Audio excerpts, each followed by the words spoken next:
რა არის, იცით, იმედის ტელევიზიამ გაუშვა ქრონიკა და აი როგორ გადის, იცი? არ ვიცი ხა ხართ იმასაკის თუ არა ხართ, მაგრამ ვრემია რო გადიოდა რა, და დამაინტრიგებელი ხმა და შემდეგ აცხადებენ, რომ ფინანსთა სამინისტრო სპეციალური ბრიფინგით ერთვება და გამოდის ესე სახეგალესილი ტიპი, რომელსაც არანაირი ემოცია, სიფაცე არ აქვს და აი ეს სტანდარტული ტექსტი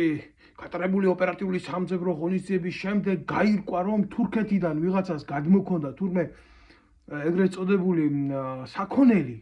და ამათმა დაადგინეს, რომ თურმე 50,000-ის მაგივრად უთითებდნენ შიგნით 45,000 და ამოიღეს, რომ ტუალეტში სუნის გამაფრქვეველი სუნამოები გადმოქონდათ მევრი და ენერგეტიკული სასმელები. ხელა საქმეა გახსნილი თქვენ აზზე ხართ და ხო ჩვენ უნდა გვიგვირდეს ეს საწყალმა კაცმა ვიღაცამ მოგების მიზნით ენერგეტიკული სასმელი მეტი გადმოიტანა 20 ბოთლი თუ ნაკლები გამოიტანა ტუალეტში სუნის გამშვები რო გამასხურებელი რო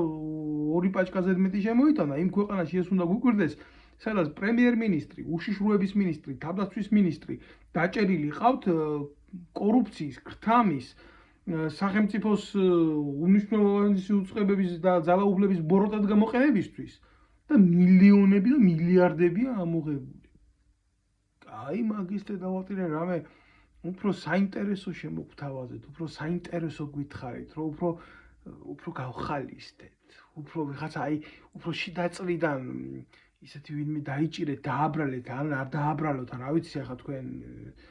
ერთმანეთს ვინც იჭერთ კი იძახიან მე დაგვაბრალესო, მაგრამ ზოგი არც იძახის და გვაბრალესო და რამე ახალი სანახაობა, თორემ მოგწყინდა ხალხს და ვიღალეთ თქვენ ჩემი ისე.